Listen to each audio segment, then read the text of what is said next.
విజయనగరం మమతా బెనర్జీ ప్రభుత్వంలో అమాయక మహిళల అకృత్యాలకు అరికట్టాలంటూ విజయనగరం జిల్లా బీజేపీ నగర కేంద్రంలోని కోట వద్ద ధర్నా నిర్వహించింది. ఆ రాష్ట్రంలో సందేశ్కరలో జరుగుతున్న మరణకాండకు సీఎం మమతనే కారణమని బీజేపీ ఆరోపిస్తోంది. ఈ సందర్భంగా కోట వద్ద నిందితుడి దిష్టిబొమ్మను దగ్ధం చేశారు. అనంతరం బీజేపీ జిల్లా అధ్యక్షుడు ఈశ్వరరావు మాట్లాడుతూ ఈ రాష్ట్రంలో రాక్షస పాలన కొనసాగుతుందన్నారు. ఇప్పటి వరకు సదరు నిందితుడు 22 మందిని అత్యాచారం చేశారని ఆరోపించారు. అన్ని అకృత్యాలకు పాల్పడిన నిందితుడు షాజహాన్ షేక్ ను ఉరితీయాలని డిమాండ్ చేస్తున్నారు. ఈ సందర్భంగా కోటా జంక్షన్ నుంచి గంట స్తంభం వరకు ర్యాలీ జరిగిందని ఈ కార్యక్రమంలో జిల్లా బీజేపీ జాతీయ కౌన్సిల్ సభ్యులు బవిరెడ్డి ప్రసాద్ రెడ్డి, కుస్మంచి సుబ్బారావు రెడ్డి, పావని గారు, సంబర లక్ష్మి, నరసింహ, గండికోట శాంతి గారు, ఏమంది అమ్మాజీ, జిల్లా ఇన్ఛార్జి వివి రామరాజు, ఏమంది సుధీర్, గోపాలకృష్ణ, కంది సీతారాం గారు, కొండల శ్రీనివాసరావు, మూల అప్పారావు, జరిగారు దొర, బోర్లు శ్రీధర్, జమ్ము రాంబాబు, బూరా జగ్గారావు, మున్నూరు బీజేపీ నాయకులు పాల్గొన్నారు.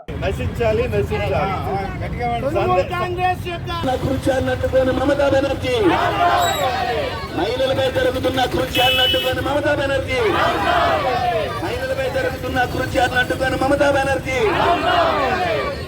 షాజహాన్ షేక్ని, షాజహాన్ షేక్ని, షాజహాన్ షేక్ని, షాజహాన్ షేక్ని, షాజహాన్ షేక్ని, షాజహాన్ షేక్ని, షాజహాన్ షేక్ని, షాజహాన్ షేక్ని, షాజహాన్ షేక్ని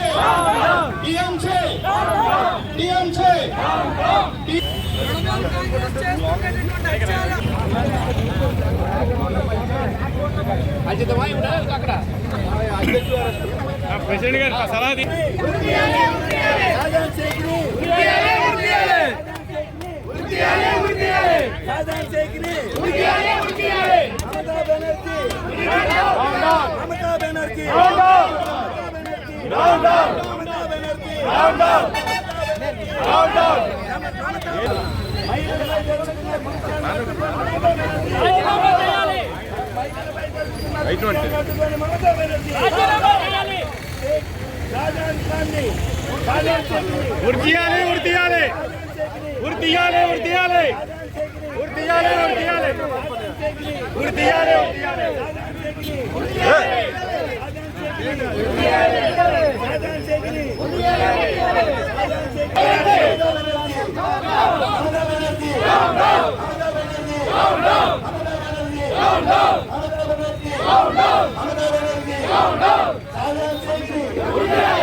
సందేశ్కలి అనే ఒక ప్రాంతం, అది ఒక చిన్న దీపం.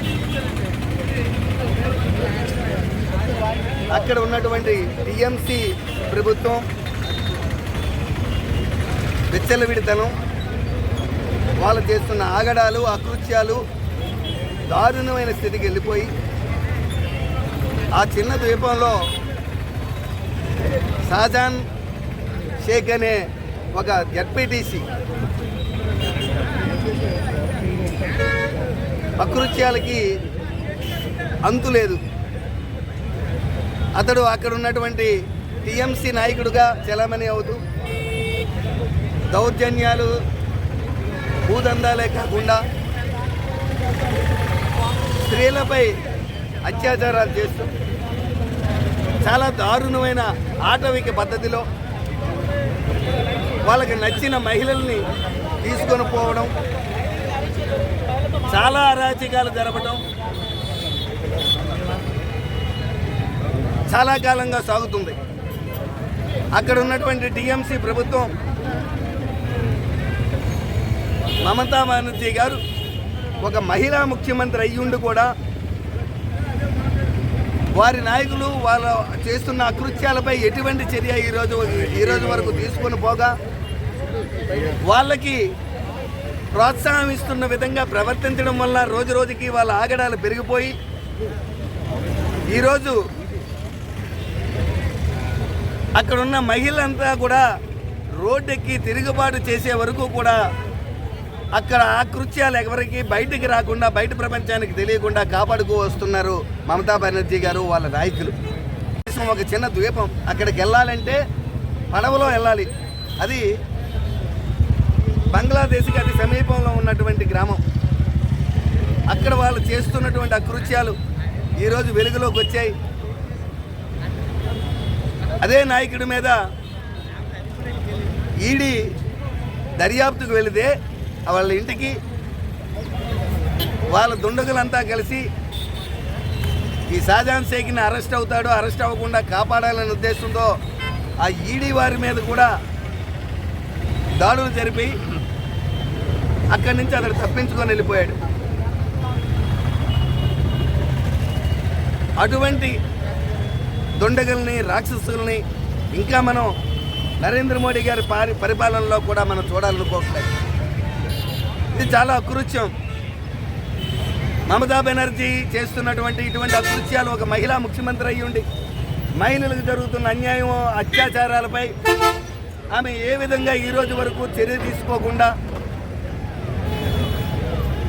షాజహాన్ షేఖ్ని మహిళలందరూ కలిపి తిరుగుబాటు చేస్తే అందులో భాగంగా పోలీసులు అతని మీద సుమారు 42 కేసులు ఉంటే అటువంటి రాక్షసుడిని బయట ప్రపంచంలో తిరగనీయకుండా ఉండాల్సింది పోయి అతన్ని ఒక నాయకుడు చేసి అతడికి సహకరిస్తున్నటువంటి మమతా బెనర్జీ గారు ఏ విధంగా ఒక మహిళా ముఖ్యమంత్రి అయి మహిళకి న్యాయం చేస్తున్నారో ఈరోజు సభ్య సమాజానికి సమాధానం చెప్పవలసిన సమయం ఆసన్నమైంది.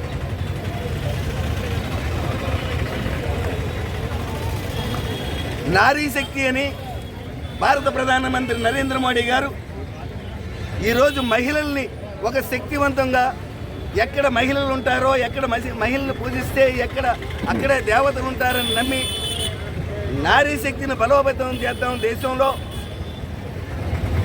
దేశాన్ని ఆర్థిక పురోగమనంగా అభివృద్ధి చెందిన దేశంగా, వికసిత భారతదేశంగా తీర్చిదిద్దాలని నరేంద్ర మోడీ గారి సంకల్పంలో భాగంగా నారీ శక్తికి ప్రధాన వనరుగా ఎన్నుకొని నారీ శక్తిని ముందుకు తీసుకెళ్తున్న సమయంలో ఇటువంటి పశ్చిమ బెంగాల్లో మమతా బెనర్జీ ప్రభుత్వంలో, టీఎంసీ ప్రభుత్వంలో ఇటువంటి అకృత్యాలు చూస్తూ ఊరుకునేది లేదు.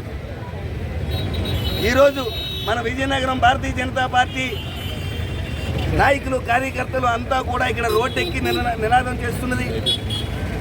ఈరోజు పోలీస్ కస్టడీలో ఉన్నటువంటి అటువంటి వ్యక్తికి బెయిల్ రాకుండా చేయాలి. అటువంటి వ్యక్తి ఎట్టి పరిస్థితుల్లో కూడా సభ్య సమాజంలో నివసించే అవకాశం కల్పించకూడదు.